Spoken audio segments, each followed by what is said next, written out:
This week we're going to take another look at mining. We're going to take a closer look at how it affected our economy and how it affected the people of Colorado. Last week we laid out kind of how mines got started, the hard rock mining, how it was different than California mining in that they had to get the silver, gold, or other minerals out of hard rocks. This week we're going to delve a little deeper into what happened in the business end of mining. So as we look at the business end of mining, we're going to look at what transpired during this time. It was a very, very productive time for big businesses. We see that under number one, big business and politics played a huge role in the shape that mines took economically, as well as the shape they really took in terms of the types of towns that they started to look like during the 1880s, well into the early 1900s. Big business played such a big role in what mining looked like in Colorado. So the example that I'm going to provide for you here are the smelter trusts. And if anybody has ever heard of trusts before, what they are is a big, big corporation basically, and a way to give you an understanding of what a big corporation looked like during the late 1800s, early 1900s, and how they may have differed from what our ideas of big industry look like now. I wanted you just to see and think about these 2 points.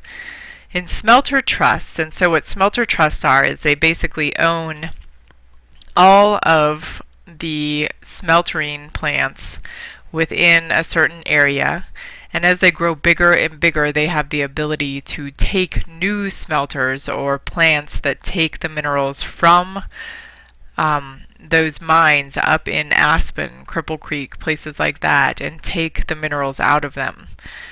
So these smelters, what happened is that in a lot of cases they were making more than the mine owners themselves. And as you can see, things weren't necessarily fair in terms of a business model.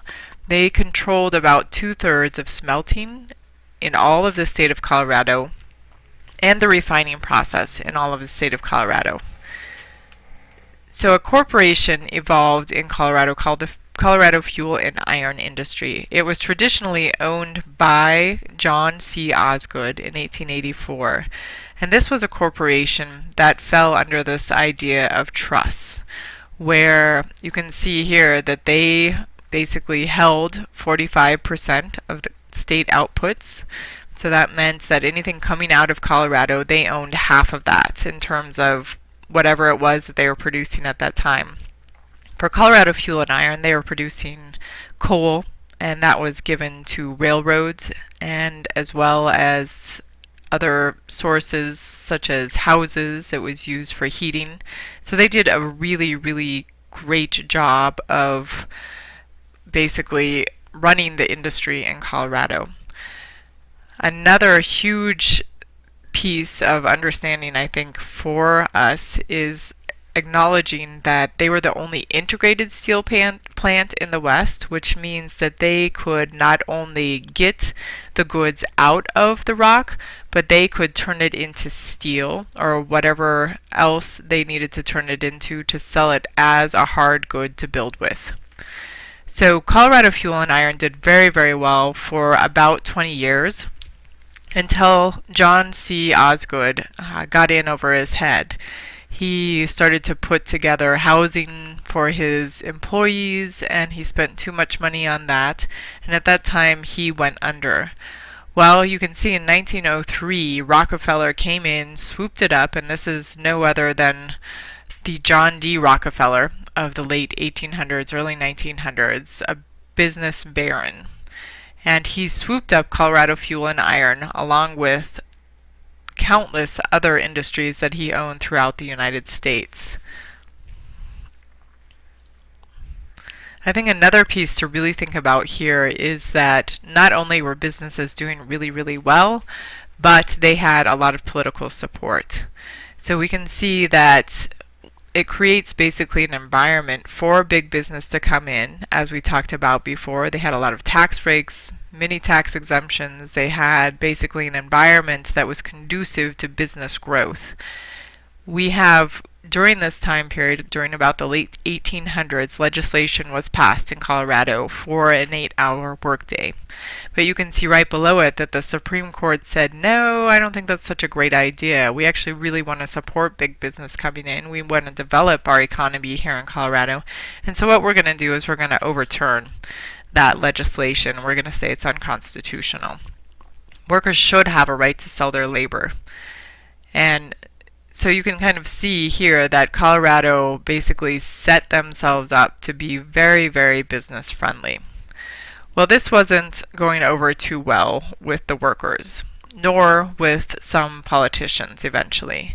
So in about the 1880s, you see the rise of unions. Unions for hard rock miners, unions for coal miners, lots and lots of different types of unions came into Colorado to try to protect the rights of miners. In 1890, we also had one of the politicians here in Colorado, David Waite, who was a populist governor. And he was a politician who actually supported workers' rights, miners' rights. So during the late 1890s, early 1890s, David Waite came in and he was a supporter of the unions. So this helped, I think, to establish the unions within Colorado.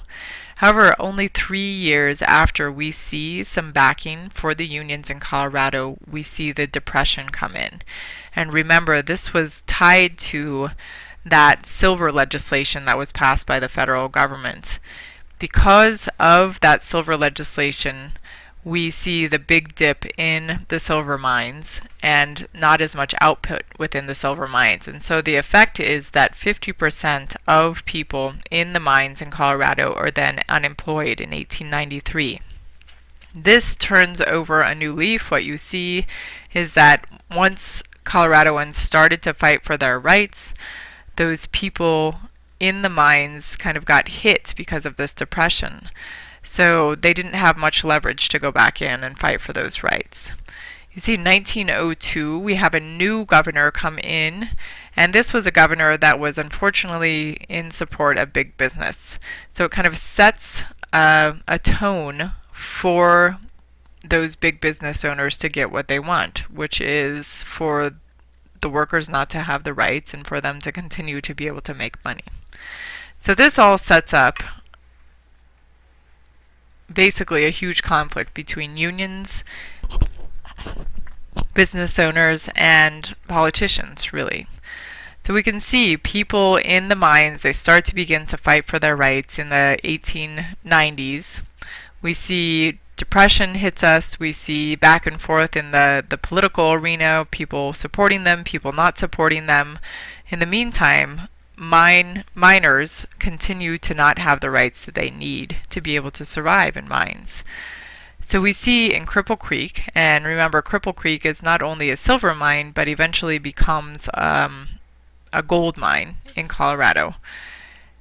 So they begin really this first wave of striking in 1894. And their first wave of striking is for an 8-hour workday and to get paid $3 a day. So that strike, although somewhat successful because supposedly they got legislation passed, didn't actually pan out. They never had the mine owners uphold their right to an 8-hour workday, nor that $3 a day. So in 1903, the miners at Cripple Creek again strike. And they strike in a way that maybe has not been seen before. When we think of strikes, we think of picketers lined up, nonviolent acts. Well, when they strike, you see dynamite, you see them blowing up mines, you see guns, you see things that would not be present in today's world with a strike. So what happens is the military comes out, and this is in an attempt to basically make sure that the mines continue to be able to produce so that the mine owners can continue to get money out of the mine. So there is a big response, not only from the mine owners, but also from the state, who backs that big business during this time. So we can see some of the response is a military response. And the things that they do are things that might not be acceptable during that time period, but would certainly not be acceptable now. Men were arrested, and these are union men without warrants. They were held without formal charges. There was a martial law imposed, which kind of reminds me of what happened during slave times. So men who were part of unions were not allowed to gather. They took their firearms, and they were not able to speak out against the union. So they weren't able to publish any pamphlets. They weren't able to talk to the newspaper. Mine owners respond during this time by reopening the mine with the military there to basically prevent any union workers from doing anything. But they reopen the mine with non-union workers. And oftentimes these non-union workers are new immigrants who came in, who need a job, African Americans who come in, who are looking for an opportunity. And so there is a certain irony to that. So we can see we have the establishment now of basically a situation in which we have mine owners pitted against miners and miners pitted against miners, because you have union workers and non-union workers. And then you have also the politicians in this big mess, basically fighting for workers' rights and fighting against workers' rights. So this all comes to a head in the coal mines, and this is what we're going to focus on this week when we talk about Ludlow. So between the years of 1884 and 1912, in Colorado mines, there's a lot of stress building up. You can see in the statistics here that the death rate was twice the national average. People within coal mines are paid by weight and not by the day. So what that meant is they were only paid if they were able to get coal out of the ground.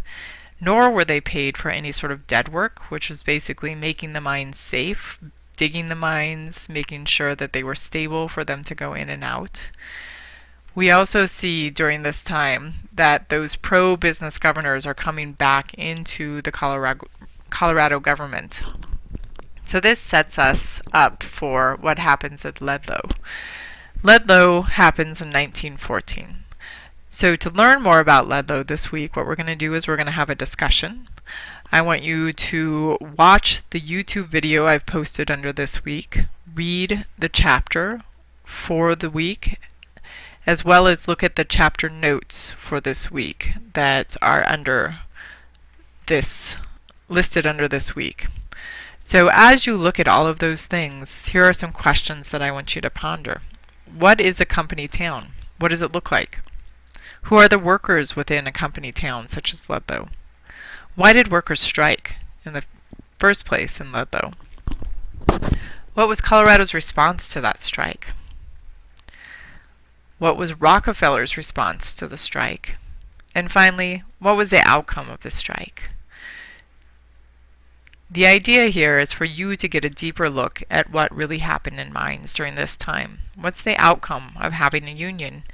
And what's the benefit for people, if there's any benefit at all? So this week, as we look at this together, you have a little bit of background about unions, about the political situation, and about the big business that began during the mining industry.